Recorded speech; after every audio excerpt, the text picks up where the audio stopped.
Okay, so this is limiting and excess reagents part 2, so hopefully you've watched the first part. This is just a continuation of that. So we have our original recipe, 1 egg, 2 cups of flour, 2 batches of cookies, and that's analogous to the chemical equation, 1 oxygen plus 2 hydrogens yields 2 waters, right? The numbers are the same, 1, 2, 2, 1, 2, 2, right?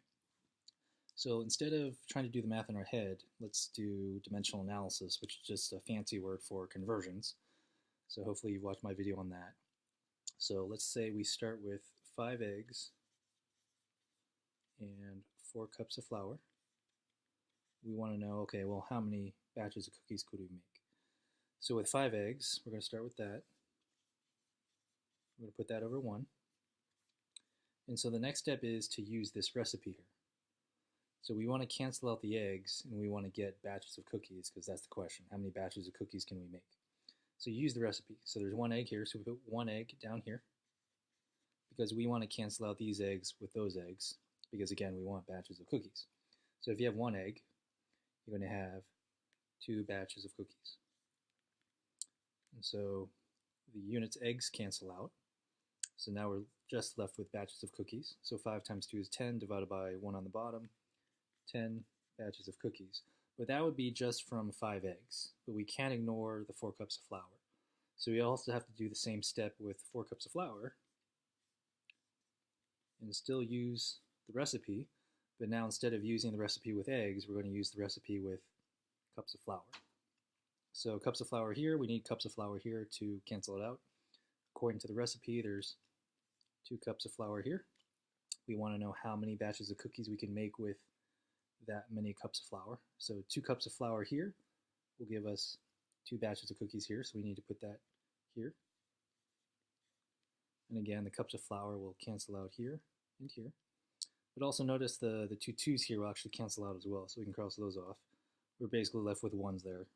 And so all the numbers here are 1's except for the 4. So 4 times 1 divided by 1 is still going to be 4 batches of cookies. So according to these 2 ingredients, we can either make 10 batches with the 5 eggs, or we can make 4 batches with the 4 cups of flour. So which one is it? Again, it's going to be the lower one, right? And so therefore, which one's a limiting reagent? Well, that means the 4 cups of flour here, this is the limiting reagent. We're going to use all that up. There's not going to be any flour left, which means this one is going to be the excess reagent.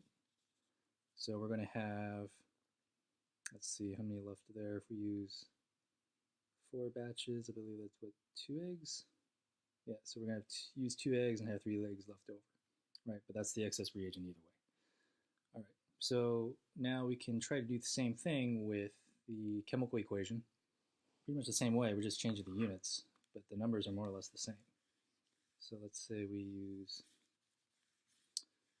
we have 5, so we have 5 oxygens plus 4 hydrogens. How many waters could we get? Now notice we can just imagine the oxygen as our egg and our hydrogen as cups of flour, right? So we can do the same thing. So let's start with 5 oxygens. Again, we'll do each ingredient separately. So we'll start with 5 oxygens, put that over 1. And now we're going to use a recipe, but now instead of this top recipe, we're going to use the bottom recipe, right? So we want to cancel out the oxygens. We want to figure out how many waters we can get. So you're going to put 1 oxygen here. This is the recipe we're following. We want to know how many waters. So for every 1 oxygen, we're going to have 2 waters, right? So the oxygens cancel out. Again, we're left with 5 times 2 is 10, divided by 1. What do we get? 10 H2Os, 10 waters, right? But then that, again, is only looking at the oxygen ingredient only. But we also have to look at this ingredient, or reactant, just like our cups of flour. So we have 4H2 over 1. Again, we're going to use this recipe here.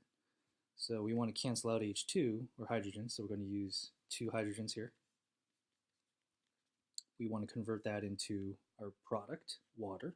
Again, 2 hydrogens will give us 2 waters, so we put 2 waters here. So the hydrogens cancel out. Again, notice the 2 2's cancel out. We're left with 1's here. So the units and numbers left are going to be 4 waters.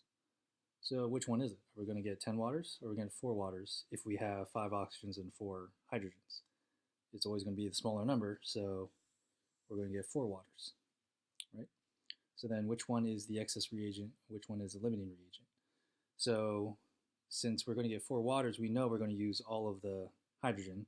So again, this will be our limiting reagent, which means this is going to be our excess reagent.